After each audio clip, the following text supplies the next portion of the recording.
কান্না শোনা যায়, একদিন দুপুরে নবীর ঘরে কান্না শোনা যায়। আম্মা খাদিজা কাঁদছে কেন পড়ে গেছে সেজদায়, আম্মা খাদিজা কাঁদছে কেন পড়ে গেছে সেজদায়। তার নবী তো জানের বাদশা, যেই না শুনলেন, আমায় বসো একটুখানি, একটু বসো, হয় তুমি ঘটনামূলক গজল তো, তুমি ফিরিয়ে দাও, হ্যাঁ বসো। আল্লাহ রসুল যেই শুনলেন খাদিজা কাঁদছে, নবী দৌড়ে দৌড়ে বাড়ি চলে আসলেন। কেন?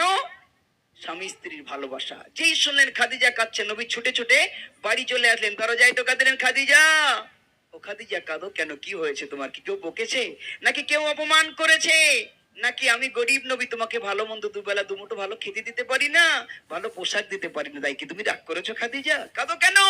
দরজা খুলে দাও খাদিজা, তোমার দরজার সামনে দাঁড়ালেই তো তুমি দরজা খুলে দাও, আজ কেন খুলছো না, কি হয়েছে? খাদিজা কোনো কথার উত্তর দেয় না, শুধু কেঁদেই চলেছে। আহারে বিশ্ব নবী খাদিজার কান্না দেখে নিজেও কাঁদতে শুরু করেছেন। জোরে বলুন সুবহানাল্লাহ। কি ভালো